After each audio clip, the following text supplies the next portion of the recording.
lelo oyo toye kosolana bino na oyo etali masolo ya mboka. Masolo ya mboka ezali pe actualité na oyo ezali koleka na niveau ya parlement na biso na République démocratique du Congo. Na isu bozali koyeba que na mikolo eleki moko ya ba honorable ya République démocratique du Congo, honorable Daniel Mbao oyo tokoya kala mingi te asalaki likanisi moko proposition de loi tokoso nango. Mesdames et messieurs, encore une fois bonsoir. Na pokwa lelo tozali koyamba honorable Daniel Mbao Soukissa yazali professeur na université à Kinshasa, azali sous rapporteur na commission PAJ na niveau Assemblée nationale, azali sous avocat na bureau na barreau ya Kinshasa, pe azali moto na Nzambe homme de l'église ami pesa na nkolo na ye tokoso na o etali actualité ya mboka. Mais masolo ya lelo à part honorable Daniel Mbao o bozali komona nabili na oti ko présenter na kozala nga bon côté nazali pe na confrère na ya Canal Congo Télévision Doudou Montiri na ye to komeka ko réfléchir elongo na ba mama na ba papa o ba ekotala biso ebele toyoka pe mituna ba crainte na bango par rapport ya makanisi oyo honorable Daniel Mbao a pesi azali ko proposer na o etali ba réforme na niveau ya mboka na biso na mwa makambo ebele ebele. Honorable la quantité potentielle qui m'a mbote d'abord. Ouais, mbote mwana mboka Mario Ambongo. Ndeko Doudou Montiri. Na moni base za na biso, la population za na biso.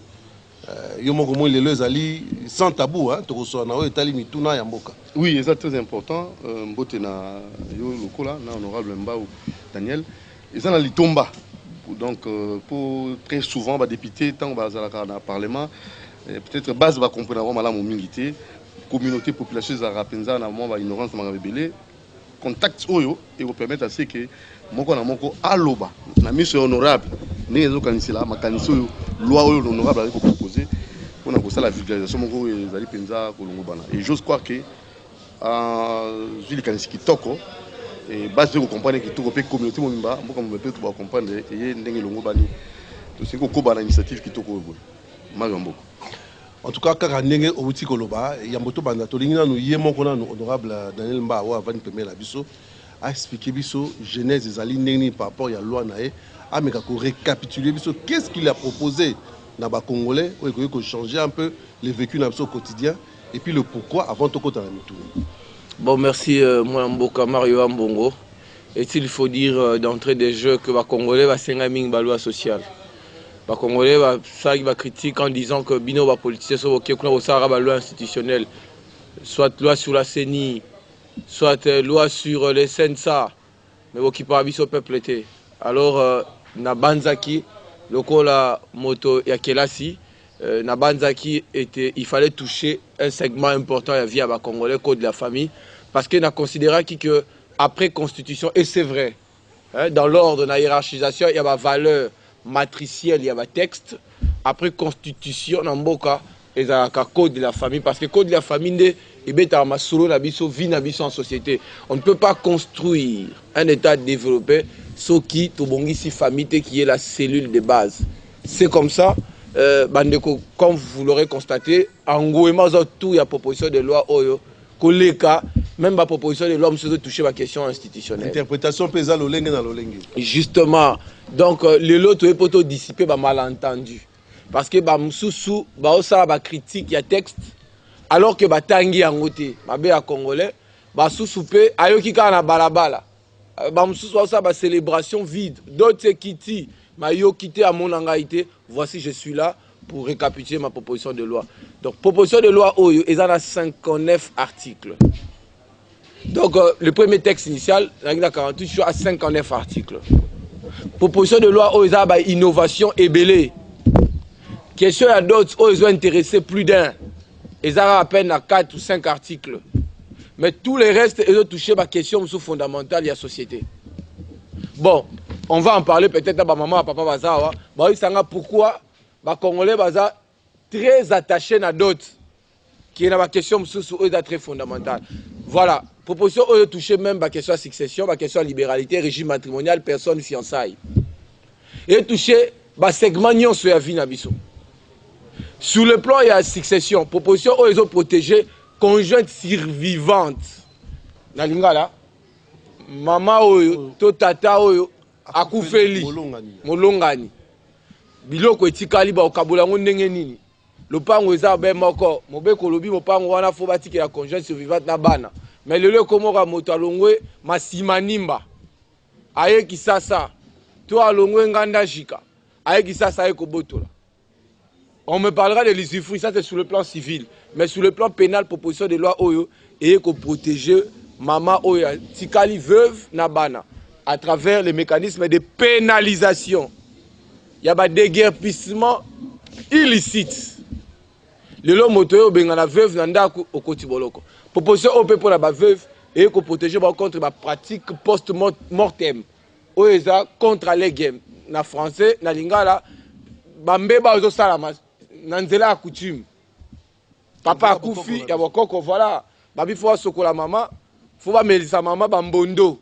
Baye baso ya bomi papa toté. Bon, dans ma circonscription, j'ai eu des cas comme ça. Au maman Moussoussou, ba pesa e mbondo baye baso bomi papa to maman, le jour qui a suivi, elle a fait des frissons et puis a saigné à Makila. Après 2 jours, mort s'en était suivi. Tu as vérifié après autopsie, donc ba melisa na bangoye poison. Et ça, on a été à coutume. Donc, il faut qu'on protège. Maman. Est-ce que ça m'a bé? Est-ce que ça m'a bé? Innovation, sous tout ça, l'institution mon trust. Les lois, on a expliqué en côté, mais bah, ma succession à mineni. Na ba actif ya mineni. Na ba conférence, mais qu'on comprend que c'est trust. Et ça transposé du droit canadien. La France peut utiliser un mécanisme pour protéger Peugeot. Ma succession est là minenne. Donc c'est un nouveau mécanisme de transmission des actifs successoraux. Depuis le Congo, succession se transmet soit par voie testamentaire, soit par voie ab intesta. Depuis 1987, Tobaxi, 3e mécanisme de transmission. Donc ce 3e mécanisme assure la protection de la succession contre les intrusions de personnes de mauvaise foi, mais ils ont assuré aussi transmission transgénérationnelle et à la richesse. Donc, le code de la famille est commis un texte non simplement d'imprégnation sociale, mais aussi un facteur d'impulsion économique. Donc, donc 3 touana n'a pas expliqué pour tout le monde mal entendu. Mais c'est très important.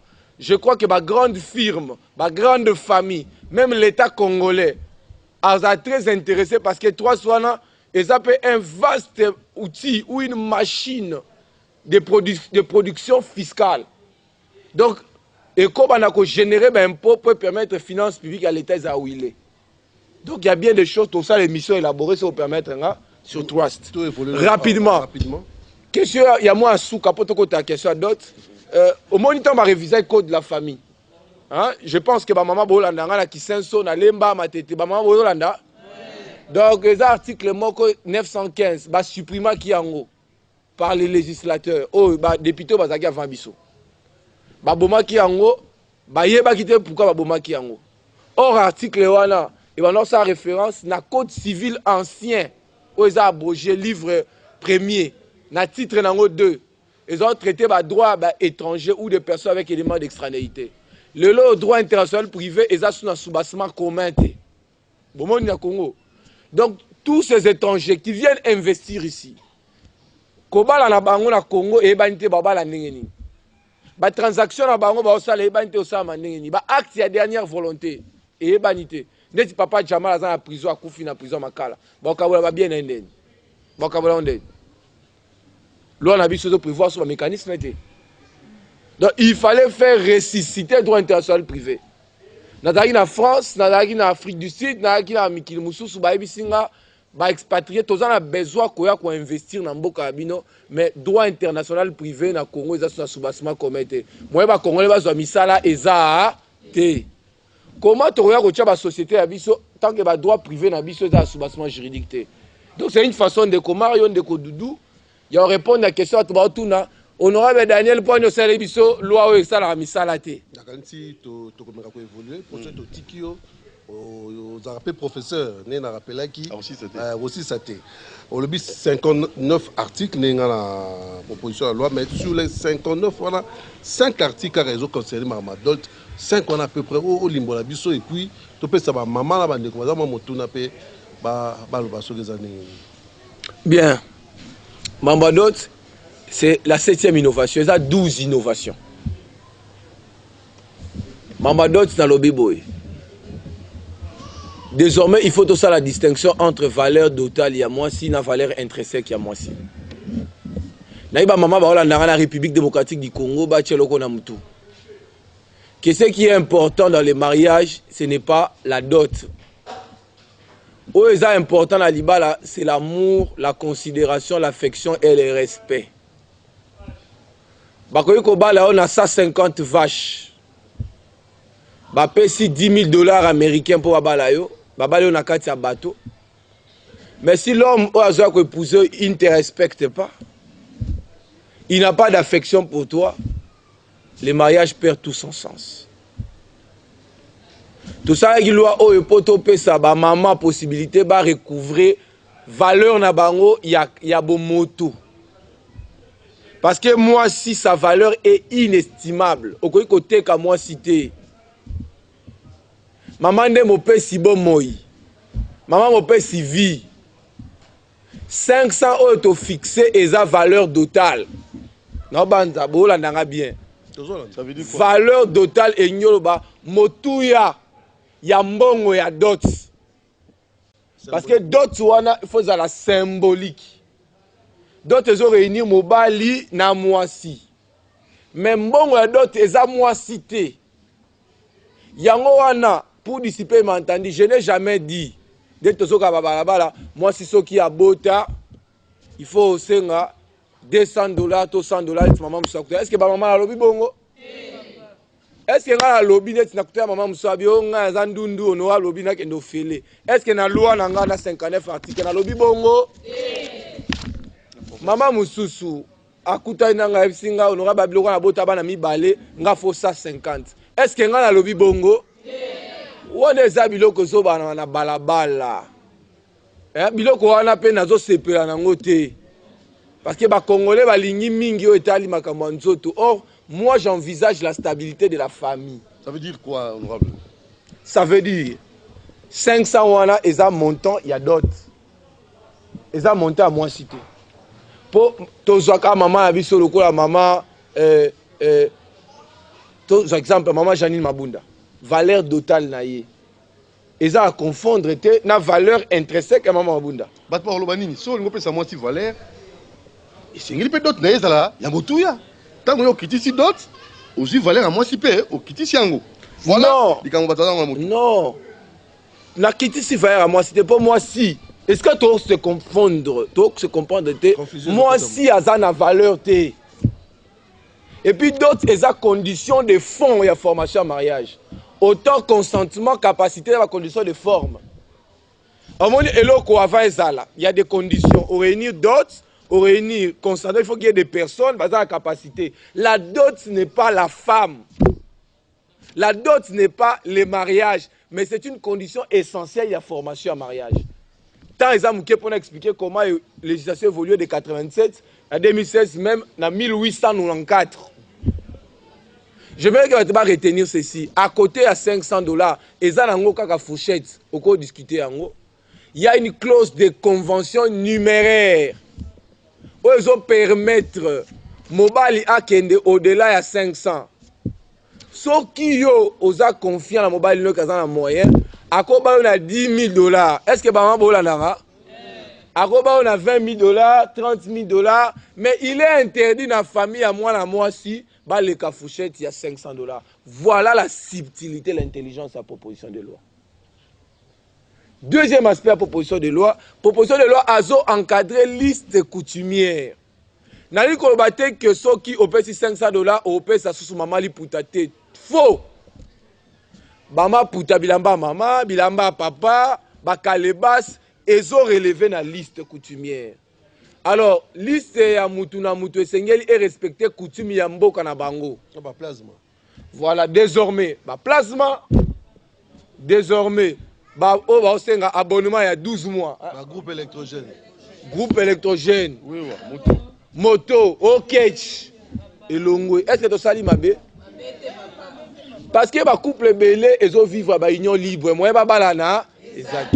parce que pour en fait ça bambongo wana motu ya makasi baza bango na makoki te yango wana na zwa ki dénombrement en fait statistique ya ONG mo pesenga babi Kinshasa o kaka il y a plus de 573 ménages en union libre na capitale 573 1500 oui na kati des millions de personnes babotami motif excessivité à dot loi où ils a facilité légale tous offrir ba jeunes en âge nibile et pas n'importe lesquels babite les jeunes au chez l'Oxo qui au bas là non des jeunes responsables. Donc nous encadrons, je vais atterrir là pour battre sa parole, la liste coutumière aux amoulouba senga le roi baluba senga le roi na bajilaka sanga basengaka senga le roi batu ya monnaie du tout basengaka ko senga le roi bataba ndundu te mutaba ndundu ko imiter pe muswahili te mutu na liste, c'est ce qui fait que na loi na prévoir article moko lobi que après promulgation un mois après les ministres ayant les affaires coutumières dans ses attributions à réunir ba chef coutumier nyonso ba déterminer la liste ya ba bien ba dot o ya coutume na coutume donc au ça carnet moi on to ba carnet total soko nyoba la moisi ba pesi o liste aucun pas officier d'état civil officier fongo liaza mukwesu atali pa ba kwesu musuku pa ba suku ba senga nini afongoli soki bamoni ba bien ekoti na kati c'est-à-dire osenga boîte alors que yoza musuku ba supprimer yango. Est-ce que ça mabe? Parce que na mboka ya bisonga ndeti mboka nga so pesi bangui oto bengi misombi. Na mbinda batombe oto bengi kalebasi ya masanga. Ozu mwasi. De comme pas même na $50. Mais pourquoi les lots d'autres est commis mutazu nyongo? Azolinga balisa mwana pa ke kofuta. Bah, tu vas créer ma boutique pour Nicolas Banabassi, alors que la femme a une valeur supérieure à la dot. Voilà un peu pour l'essentiel, ce que je tenais à porter à votre connaissance, tout en mentionnant le fait que même célébration, mariage, tout fixé. Dès que la Bougoumès, c'est que c'est un bateau. Location à Kitty. Bouteille à whisky. Bouteille à Essili. Donc, frais à célébration, 50 000 francs congolais dans la ville. Dans la Mboka, 25 000 francs congolais. Mabé? Je pense que c'est ça l'essentiel. Narati de motif, na question sur la motif, na question sur la maman. Voilà. Très bien. Merci. Alors, Toyokala, na kanisi, to essayer koti to ke malembe, na limema nyoso, to kozwa ba mama mi balé awa, ape to kozwa bandegu balé to bana bongo. Au télémi, au pesi comme on se présenter, sa question simple, hein, tuna motuna, kimia la simplicité et pas honorable. Na o etali makam masolo o ya beti awa. Ko beta masolo o ebiso to beta awa te. Beta masolo o ebiso to beta awa po to epo na yango. Nani na kantia ko banda. Ko to mama ni papa moni papa mo atemni. Papa o hotel mo pesi comme na yo. On peut savoir mon mongo. Merci papa la parole. Comme on a dit, on l'appelle chapeau. Pour bande goming ba autant na mokili mobile. Na tunaki mutu ya mugobo. Merci na makanisi ya papa honorable oya pesa yibiso ya dot. Sikoto tuna. Mwasi ya moseka. Na mwasi oyo abota deja. Tokobali seka ndenge moko bien ndenge ni. Donc question na ngaki na zaki na posa yango. Merci. Loi eza na discrimination te. Makambo etali ki moseka to ki moseka te wala eza intimité ya bato. Na tikali ko batam comment que moi si oyo aza moseka te aza na valeur te, non pas du tout. Bango nyonso baza kobala bango motango moko. Ceux qui ont dit que comparer moi ça moi c'est c'est comme si tu dois confondre valeur totale et moi c'est une valeur intrinsèque à moi aussi. Musu pas cause à ça bota bana misatu mais mayele ya kosakanate et puis à l'équipe moi sur azamoseka. À quoi rapporter plus de ménage que le moi sur azamoseka. Donc ça c'est l'intimité des gens. Proposition de loi nanga continue makamboate. Voilà un peu ma réponse par rapport à cette question. Namoni papa azala motuna otuna. O pesa pe kombo. Ngai kombo na nga Edo Kavwaku. Motuna ngeza boyi.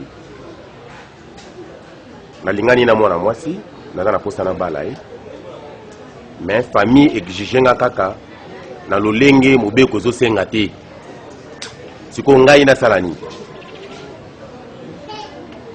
Eh bien, état de droit, chef de l'état loba, c'est un état d'esprit. Soki mutu asengi na lolenge lo ezosenga te, il faut dénoncer l'état quoi qu'on récupérer au alikolo. C'est-à-dire que famille ko le ka 500 te ya 2500. L'état il faut récupérer 2000 wana achango na compte ya trésor public. Soki banoko bazwa mbongo bakimaki bakenda ikalemi. O bakimaki bakendaki gungu. To bakimaki bakendaki madimba. Na mbatakiela. Bakozonga bazongisa mbongo wana. Parce que droit pe eza na fonction ya régulation sociale. Tozo réguler ba déviation nyonso. L'eau epesi possibilité que mobali akende likolo, mais epesi ndingisa te na papa ya mwasi a imposé montant koleka o lo ache. Parce que après libala il y a une vie. Tu ne peux pas faire épouser ta fille et paupériser ton gendre. Les lobes sont avocats, sont qui des tribunaux, tu remarqueras que les tribunaux sont congestionnés par des dossiers relatifs, il y a des divorces, des conflits parcellaires. Pourquoi? Parce que Batuming Babala qui n'a précipitation et puis il y a des difficultés à cause de la stress et simbité bakabwani. Papa oye bate que montant senga qui est belé, ne peut pas na difficulté ba démarrer vie. Et puis à aboutir moi la zone na zemina ndaku, tona bana mi balé et bota divorce. C'est une facilité, gars. Je sais que il y a plusieurs autres aspects à vie au législateur faut régenter. Mais l'aspect le plus fondamental, c'est la famille. Le loba ne belé, je crois, bah loba mamsusoa, bah botem bah kuluna lelo, parce que papa avant n'ana ma mesika morte, soit moi avant n'ana papa, soit na maman, soit moi avant n'a pas koko. Pourquoi? Parce que papa na maman bah balalate défaut, faute, il y a d'autres.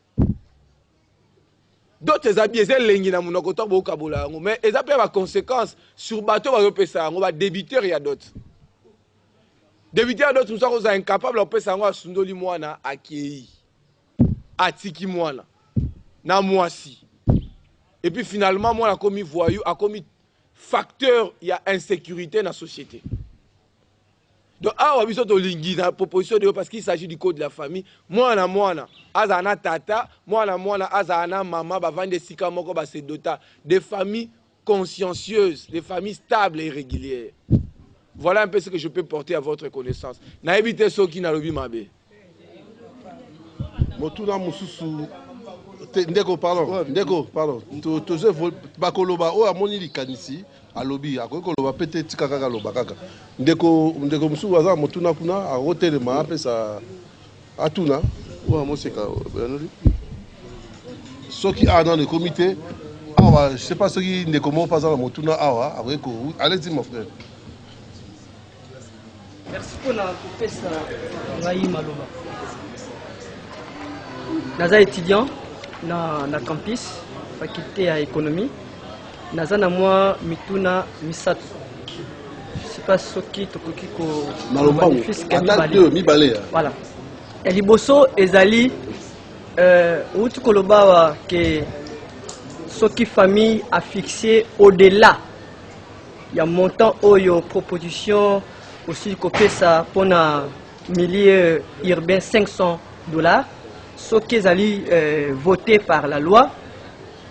Donc mbongo oyo excédent, c'est-à-dire oyo ekoleka nde l'état kozwa yango akolande la famille wana ba fixer mbongo au-delà. Alors si ça arrive que le mari a se porter garant, il y a copé sa valeur et pas ya mwasi na ye apé sa na propre volonté na ye moko, c'est-à-dire famille ya mwasi est fixé 500 comme loi et lobby, mais mobali a payé mbongo au-delà, par exemple $1000. Est-ce que mbongo wana est kozonga na trésor public ou bien comment? Yami balé, wana liboso. Na lumbango ndeko, Yami balé. en tant que scientifique, parce que tous les milliers mususu oyo lotili qui est côté nanoté. Et ça la 6G jusqu'à présent et même message on a ne commis bangote. Est-ce que mécanisme nini osali était pour être ba milliers wana o ezangi lotilique bayeba na kozwa message oyo avant que l'État a kokako adopté yango pour na biso banso parce que na kini a tozana yo sur place mais opposé toujours ba problème et puis les débat du jour alors tu comprendre ngote alors que zawana mais alors ba milliers wana mécanisme ni nous sala pour être bazwa message wana oyo ya loi pour ils ont concerné non seulement les milliers urbains et aussi les milliers ruraux. Ouais, ni balé moi. Rapidement, Nora. Bien rapidement la moni peut-être Olandinga les bandelte na lobaki nazo insister la clause ya convention numéraire. Est-ce que batoro bandela nga ngote convention numéraire. Beaucoup bandela ngote convention numéraire ngio baboye. Il est autorisé dans Mobali à qu'il au-delà de $500. Parce que honorer moi si nayo, c'est aussi une question de fierté personnelle. Namona mutumusu va proposer $300 la liste. Atali poa na ye, azayi mutu akasai. Abi non, na poa nanga 300 au kendete. Bo baksa 0 mon na coin. Et ça dit $3000. Namona mutu mususu pe abala mwasi na ye aza politicien boyebi à l'époque ya kala na $1 million. Et puis qui ça mité. Mais eloko on a insisté subtilité à l'eau eza que 500 wana eza opposable quand on a famille à mwasi na famille mobilité. Donc différence c'est ça. Voilà différence wana que 500 eza opposable dans la famille ya mwasi mais à mobilité parce que to tchaba to sur condition égale. Bisognos tozwa mbongo ndenge moko te. Muteur opesa 2000 5000 à cause même sous commerçant, politicien, homme d'affaires. Mais tout le monde n'est pas homme d'affaires. Donc on empêcher les Congolais de soutenir au bazar milieu périurbain, au bazar maçon, à qui est au-delà. Et puis 500 il faut payer 500, on peut payer 300 aux mois-ci, on peut payer $70 aux mois-ci. Pour tout le monde qui nous ont dit. Tolini de d'autres ezala na caractère symbolique, mais à côté respecter la liste et la coutume nabino. Peut-être que question monsieur Zoya batubotuna est-ce que na 500 wana toyambela babo kilo na lobi te 500 za koyamba babo kilo te 500 wana za valeur totale na lobi na kati ya mobeko o so tanga article 364 tina C et que bis na chez article 64 bis et que likambo etali feti ezala na ecclesia ezala na coutume ezala devant officier d'état civil et komi na compétence exclusive ya ba marié limbola en côté bango nde bakobimisa mosolo pona koyamba batu à part 500 parce que mobali azoya kobala mwasi fois à la responsable. Okoki te koya na deux kombi ya batu et tout le quoi batu 50 personnes au PC le hôtel à 500. Et puis on a exigé après ça vient bloquer olia. Donc ça signe à ma B. Et ça signe à B faut pas bengana yo en principe. 5 ces adultes mais ceux qui ont ligné ba yambabino. Oye na montant ono mususu wana eza prévu na loi te. Mutu muso ko ya bala moi ça paye 500 m'a paye $3000 ya réception. Et c'est interdit. Tibo senga ngala ko samba photo shoot na loi. Non. O nyaba la photo kanda, photo normale. Eza droit na ye. O alinya utiliser photo va shooter. O eza na profondeur numérique très dense. Eza droit na ye. O alinya ki roba la pe na kati espace ya bateau à côté na bateau. Eza droit na ye. Mususu pe bo interdit était so nyaba na lupango bateau ba bongisi ba fleur. Eza droit na bango. Mais auto-réguler ça monte à d'autres. Parce que loi na biso lobi que d'autres na Congo, eza ba bien et ou l'argent. Ngaïté, depuis 34 ans. Mi totanga loi na biso depuis 34 ans babi, d'autres eza composé na ba bien et ou l'argent. c'est-à-dire qu'on peut ça bien à pamba et sili selon coutume. To okoki pesa mbongo et sili selon coutume. To pesa na mbongo na ba bien. Mais si ko aspect ya mbongo et le ka 500 ko pesa même $20. So ibo yokani na kinzonzi. Okoki pe pesa $10,000 yo mobali soko décider obi bon nga na leki luambao na linga moi sio mingi. Nazo prouver famille ok naza makasi na pesi 10 000. Ce n'est pas interdit mais tobo inde famille à maman ba déborder. Est-ce que mabe ezali biso toza basai na nzambe sengeli to balisa. Et puis esengeli mwana aza na famille. C'est cela l'objectif qui est poursuivi. Et la famille, je la considère comme une machine de production de citoyens. Nous ne pouvons pas avoir de bons citoyens sans avoir des familles stables et cohérentes. Voilà, c'est pourquoi nous avons élaboré cette proposition de loi. Mais je vais encore noter par rapport à la question de la vulgarisation. Vulgarisation et zangaïté. C'est vrai, dans ça, on a un moyen de bord. Mais vulgarisation, l'État s'occupe de la vulgarisation. Et comment la Constitution? Ce qui va promulguer la loi, l'État faut vulgariser. On peut même dans la langue nationale pour batanga. Mais contrairement à ce que tu dis, et que tu as fait fois walika le téléphone n'a plus de 17 groupes WhatsApp plein. Bah jeune bazo CPA na Beni Butembo, je vous salue. Bino Bolandanga, je crois que vous vous reconnaissez. Lubumbashi, des jeunes attendent ça. Bah msuku doit benga na Goma babi que ba tumusu ba komi koyiba na bangombe. Po abala. Au moins ba kangi muto akenda oyiba na krala ba ngombe po abala. Trop c'est trop. Il faut réguler cette question. Ça commence à troubler l'ordre social. Voilà. Ouais, oui, le temps, le moment où on a tout. Mais Doudou, une minute avant tous maman, parmi 59 articles, mais au niveau de ma bota, pour un peu les belé, les bandeli, au chrétien qui mouké, papa Koufi, atiki babiloko, banam sousou, bakote ma balabala, tout problème, pour ma succession, monsieur Bakoui Bamoboulou, est-ce que pour la sécuriser les uns les autres, parce que le but, yoza ko se baser mingi na social. Vous avez pensé à ça? Oui, l'article la succession, ça est belé koutou koleka. L'article la dot. Non, tu vois le bangwa, tu dois protéger la petite succession. Même dans la grande succession. Tu dois sa possibilité, na conjointe survivante, na héritier première catégorie, va se plaindre devant la justice. Ou par le fait de la dénonciation, la justice, ça se saisit sur la bengani maman veuve, nandaku, mabe wapi. Et puis, tu es même plus loin, tu es dans le domaine de la succession, tu es même dans le domaine de la fixation à résidence. C'est-à-dire? Tu peux si même maman possibilité de fixer résidence. Si maman a ça, et si maman a un bon belé, que papa a belé, et c'est un droit de fixer résidence parce que la résidence se fixe dans l'intérêt supérieur des enfants.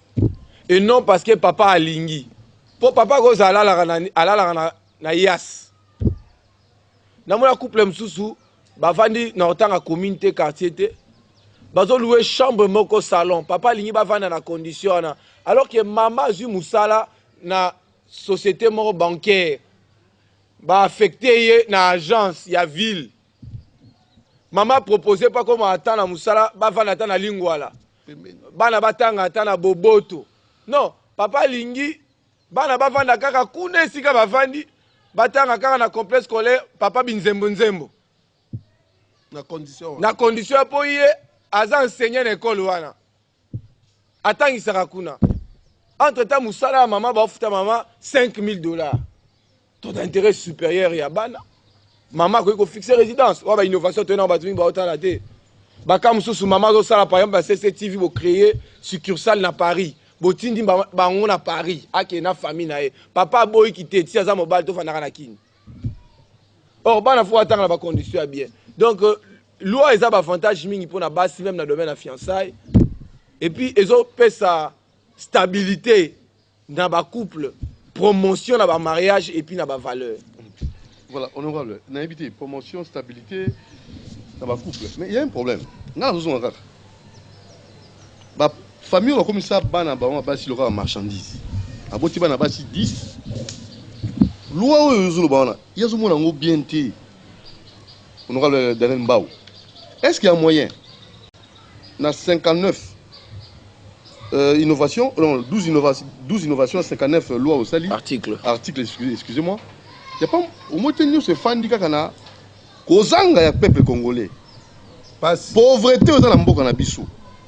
Nde lukinyo so makambo, luki makambo nyo so to fan yao. Est-ce que na 59 wana, ezana eloko moko te article moko te ozali ko sunga congolais abosa na makambo ya comme ça bana na bango basi ko marchandise. Très bien, une très belle question. Na loba awa na pesa qui deux éléments. Na domaine la succession le belagi trois astes. Les un mécanisme mon a joué dans droit canadien. Et protéger la succession à minene contre ba intrusion. Et puis la succession minene sotali bien et zana ba misala o e créa. Au moins là monsieur Doudou Montiri patron, par exemple, il y a société telle. Société, on est dans 300, 400 emplois.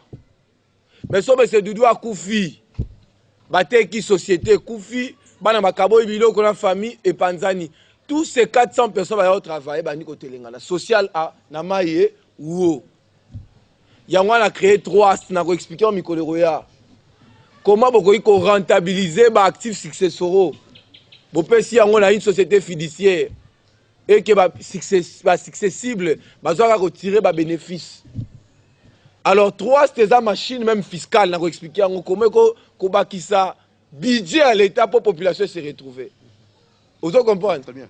Donc, il y a 3 au Canada, aux États-Unis, en France. Un trust, ils ont géré un revenu important à 14 milliards de dollars. Mais l'État a dit que autant de pourcentage dans la fiscalité. Déjà dans le budget de l'État, moi, 3 soit affectant dans la création de l'école, il y a des emplois, il y a des hôpitaux. Donc, ce sont des choses, des innovations. On va amener la réflexion. Deuxième aspect social, droit international privé. Tu crées un aspect pour protéger les droits des étrangers qui investir. Parce que l'investissement à Congo est comme il casse-tête. Bamsou solam katongo be expulsé. Ba droit privé la garantie alors que tu es actif na Congo. Ce qui fait que ebele a des investisseurs qui ont des capitaux de millions pour ba créer misala pour ba jeune ba tonia ba mama o. Moyen ba ya ezate. Loi oyo et ko sophistiqué droit international privé et ko fait ressusciter yango. Donc sur le plan économique, les Congolais ce qui loi est appliqué et que les investisseurs sont belé dans le secteur secteur minier, secteur nutritionnel, tous les secteurs possibles et que les droits sont garantis. Donc même aussi quand on a dévoilé sur Neni Toko, qu'on gérer les actifs, les capitaux étrangers, les intérêts des Congolais. Donc, comme on dit, c'est deux grandes machines de production économique. Non. Code de la famille, il ne faut pas attacher à la question sociale dans la famille. Il faut pas la question économique. Mais malheureusement, des bases qui sont militaires la question. Il y a 3 années. Un mécanisme, il y a transmission du patrimoine successoral. Société fiduciaire Moro X, Mario, et une société actif. Il y a 20 millions de dollars. Il y a Moutoumon qui a travaillé pendant 50 ans. À charge pour Mario, a fructifié, a signé un contrat, par exemple, il y a comme 90 millions. Na bénéfice, il y a des héritiers. Pour bateau, pour bien, la vie de l'eau exate. C'est comment il y a Mario. Or, en réalité, Mario, n'a pas signé un contrat. La protection. Contrat, on a signé un bénéfice, il y a un succès. Moi, je suis qui est quota, exaté. Mais tu vois, ça c'est trop fort, ça. Comment ça? Na sima convention, wana, bayoka na Mario, lokola, na pesi ndako ma campagne, na pesi ndako ya Nsele, na pesi ndako ya Lemba. Yo, okolekisa 6 mois. Au sommet à Bananga, même Lupangu n'a limité. Ça, c'est dans la loi. Non, la loi, non. Na limité. Sikoyo, papa Kinzola Ngongi. Oya utaki mboka. Aya kozwa biloko. Akutani na Mario qui est un trust, une société de fiducie. Ça peut être aussi un cabinet d'avocats. Mais tu as ma condition, ma case, c'est pas n'importe quel cabinet d'avocats. Ce qu'on a coûté un cabinet d'avocats, na société fiduciaire, wana, nsengu kudibende. Moya zwata egui ezate. Donc, ils ont protégé ma famille, ma bana, et puis, bana wana, m'sou bako zape capable été. Bazo 20 millions, ba fructifier en haut. Pour bana bakomara chaque jour, oh, nous sortons de l'indivision. Licitation. La licitation, ça veut dire quoi? Bozana ba bien patrimoine à 20 millions de dollars. Mais ça, teti moko. Aligné autant à talika bon kabola. Ils ont empêché bano balinga bi kabola.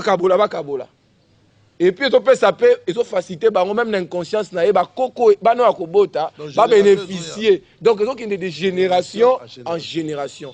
Est-ce que les Kambabo na Congo c'est salama? Pourquoi ton kamika na dot? Ici, honorable, tu voler rapidement pour me répéter quelque chose mingité. Bah jeune moko bazali a moko azala moi témoignage à ça là. To kotala soki kanae par rapport ya makambo na yo ezali ko ba ndenge ni ezali ko soutenir ndenge ni. Ndeko moko azali boso moko akopesa témoignage ya lingi. Moko akopesa témoignage ya parcours na ya lobby. Lolenge à se comporter dans la société par rapport ya boé. Est-ce que dans loi et lobby?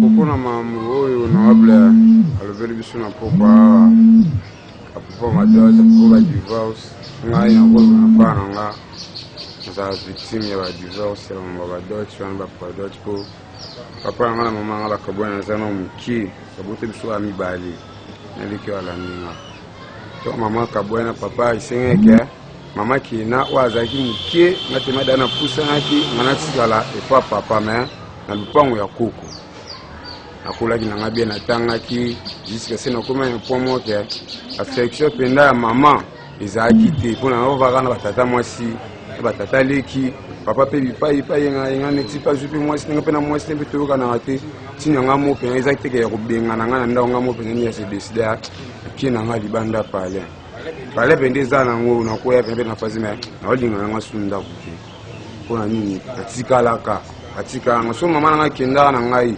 mais mosusu nga mpe na ndenge nazala nanga mpe na vie oyo ya kivoyu oyo nakana na vie mpo na bota mpe na vie yana te mpo te na famille ya bien mais ezaka bacirconstance moko boki te natikala na ta moko ya badetresse yanga moko ke affection mama eza te kota papa mpe eloko esaki etutisanga mpena na mama mpe ezalaki te mpe bande kogate nga fort baogate nga mpena bafason ntina ko mpena agement nakomi na posa ya mbongo so mbongo yango nayebi na oluka yango te ti mpe nazali kima nanga pale mais ya kobenga na boye babengana na bango nga mpe te nga mpe na bango mpe tosola mpe te bakanga mpe nga mpe ndoki mpe te eloko mpe te tosola mpe na bango calme mpo ngai namonaki na bapoint successif oyo honorable alobi lelo apart mambo ya badot ti eyememaka badivorce mpo bit ya dot bit ya libala eza nono mpe ateka ya mbongo eza nono ke to bazwa papa na mama bazala meme mora na éducation bapesa bana na bango mpona ntongo bango bakokola bazalaka toujours unis biloko wana ke te abalaka mama na bango mais bakabwanaka ekozi mpe kaka basor mpa bana mpe vele mosusu te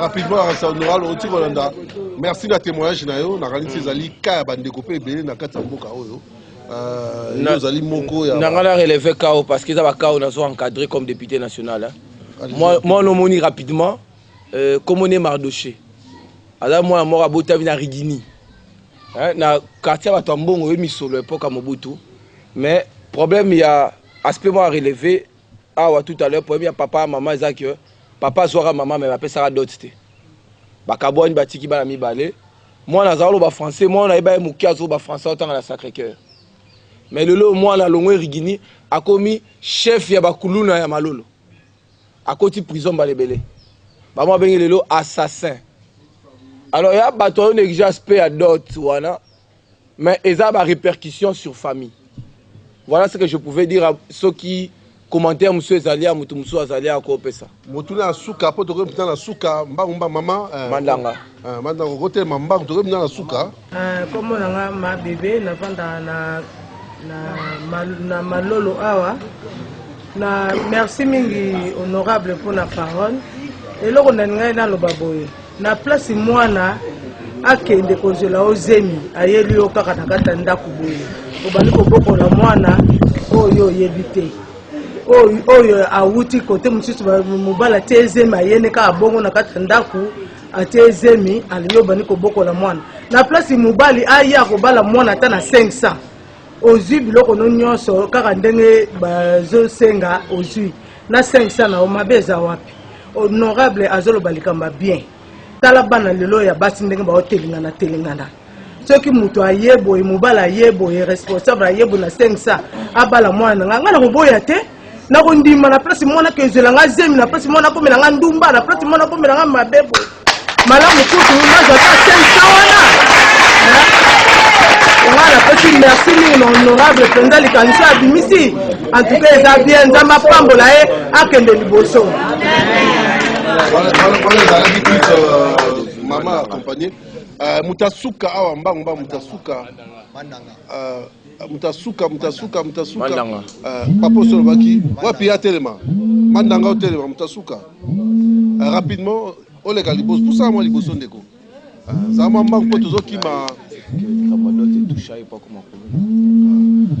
nana tu na yo na ndeko na ngai lelo tozobeta masolo ya badot o ndeko toyoka est-ce que etushaki yo po lelo okoma kuluna to okoma na nzelo bazoloba ndeti babiso lelo bango abenga biso babala makambo mpona nini likoloka badivorce mais d'autre part toza bana makambo te bapapa to balingaka mama ya biso na ntango wana babalaka te ko babalela $500 ndenge nini wana d'autres personnes ezalaka te na tomonaka mama basala badivorce yango lobi biso tokoma bayanki tokana mpe kiyanki yango te mpona nini soki papa mama azalaka place moko batonga tozala bayanki te dans likanisi na fo dot oyo esalama ndenge bazosenga mpona dot soki ezalaki ya mosusu badivorce mpe ngai ozala te bon soki wana ezala c'est normal babiloko wana fo ezala po ata basali divorce mwa biso tozala éparpillé ezala te mwana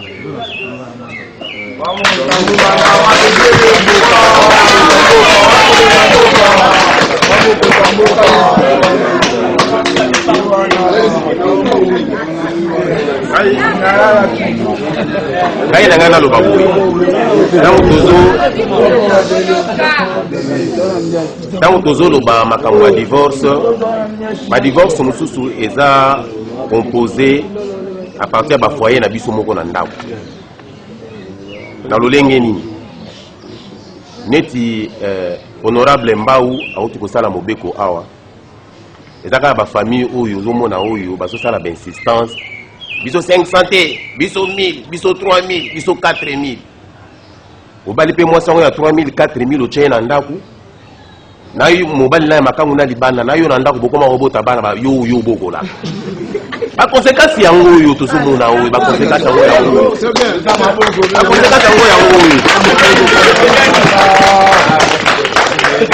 yo boti mwana zo elongi ya koko ezalaka te donc bref tolanda mobeko oyo ebimi oyo honorable Mbau atie na nzela okomona ke na bafamille tozala ini olibala mpe esilaka te po soki mwasi azwi problème kaka yo tobala mwana mwasi wana liboso bazobenga nanu yo oyebi ke kuna akotosa nanu libota donc bref toyeba korespecte mobeko oyo bao batali kozonga na basens contraire bazonga na basens normal donc d'autres ezali lokola neti quoi symbolique eza symbolique eza d'une manière ya kokitisa mwasi te neti mokonzi otoloba place wana lobi bien ke soki omoni koza na possibilité na yo même soki ongi obala na $20 millions ezo dépendre na yo mais $500 yango nde oyo l'état alobi donc bref na soki wana merci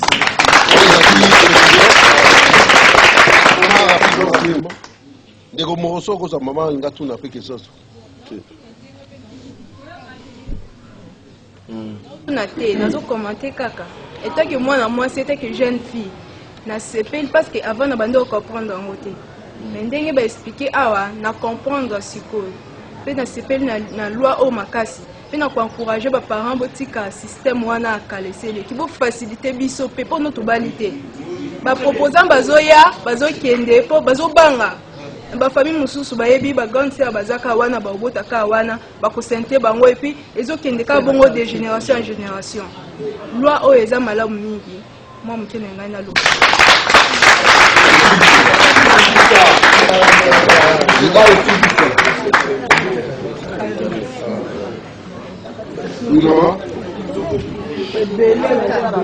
Merci pour la parole.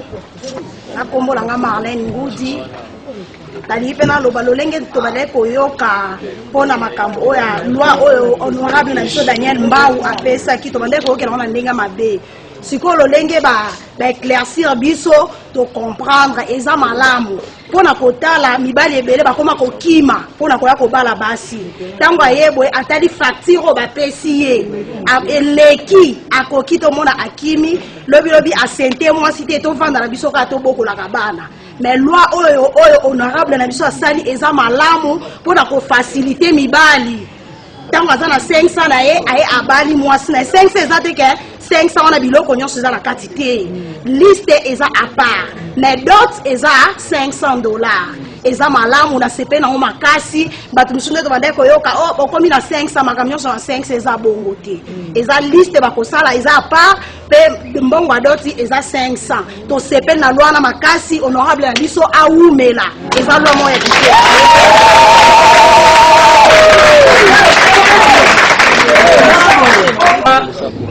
on a loi eza bien mais eza peu cher oui on a bambuka babalaka na $500 te bapesaka elemu bopesa même akadra na mungwa na village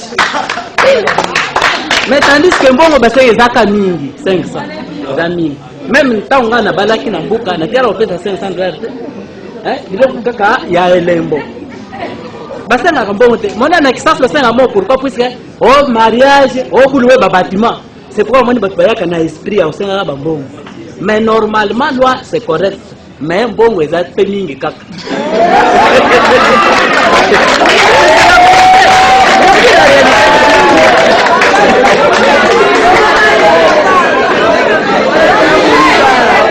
Merci beaucoup pour la parole. Net n'a pas dans la bande pour comprendre l'opposition à loi honorable. Mais les lois pénales, les tout le monde a expliqué en gros. Je ba bandi ko kansara ke oye kana 500 pesi papa ya mwana na zuka 500 na ndeba immigration za gebele. Mais le ndé na zo explication na vraiment na CP na explication oyo oboko bala mwasi na ta au délai à 2 millions ndemo lingi soko za makoki na yo. Mais et le cas loi oyo honorable a proposé. Merci na osenga na honorable président Mbosso Kodia na ba honorable député national au bazan assemblée nationale vraiment bo appuyer loi oyo po epesa biso pe ba epesa jeunesse lisungi ya makasi po no leka ba dot po lobi pe biso nyonso to vanda malamu na bana biso na mabota la biso. Merci pour bon on a ici carnet tout koloba tout ça là qui na honorable Daniel Mbau lié azali professeur de droit à l'université Nkina azali sous rapporteur de la commission PAJ na Assemblée nationale azali sous avocat na barreau ya Kinshasa pe sous azali homme de Dieu doyaki a la etali masolo de la proposition de loi na ekalami été qu'on a débattu na niveau ya Assemblée nationale mituna to pesi binoka échantillon on a raté échantillon azali mituna ya moko na moko o article ndaka azali ko tuna par rapport à incompréhension o ezali ya ba 59 articles oyo pe mingi 5 articles ezali plus basé na Mahamadot to meki to zo mo ba idée ya moko na moko to tuna bino mo boyoki réponse na ina ba précision apesi na kanisi mingi ezali ka pour avantage à population et peut-être ceux qui doudou monter aux bon fait to pesi merci na honorable disponibilité na ye na ndenge pe base communauté ngaki yoka nino loi sur la loi sur la dot alors non c'est le code de la famille le code de la famille tala mouné na loi boye to su ba témoignage ba na mso ba divorcer hein bo tu ko voilà alors mouné la loi na makambo etali pe qu'on garantir bah, héritier, succession et tout ça. Dans les économie. Hein. Économie paye. Trust. Donc, on dit, mon seul Rokota, vous allez que c'est un honorable à continuer la vulgarisation parce que l'ignorance, des autres salariés, incompréhension, bota. Mon le roi Neti, ils ont la Tina Mouroti. Alors qu'il y a un Tina. Merci beaucoup, honorable. Basuka. Bon, le Basuka, merci Mingi na Tambo Pessinga, na expliqué à compatriotes pertinence, il y a proposition de loi Oyo. Na aussi à compatriotes une seule chose. Batanga loi Oyo. Batanga yango. Bon, comprendre que depuis législature et banda, en termes il y a innovation. Cette loi est parmi les bonnes lois sociales. Et puis, na quoi interpeller la population, bah ça a très attention. Quand un professeur d'université, humblement, et aussi pasteur, a un texte de loi, alors que Yemoko Azali, spécialiste de la correction et de texte de loi, avant de critiquer, faites très attention, il faut que tanga. Mutumususu oyo, atanga mingi, akobimisa élément moko, to slogan moko, oyo komo na bestial. Alors que derrière cette bestialité, il y a une intelligence profonde qui est cachée. Faites très attention. C'est comme ça la Bible dit, du fort est sorti le doux. De celui qui mange est sorti ce qui se mange.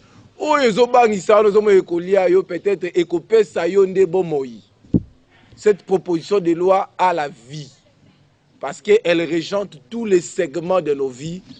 Que le Dieu du ciel ouvre nos intelligences pour que nous comprenions que ce texte de loi inaugure une nouvelle ère.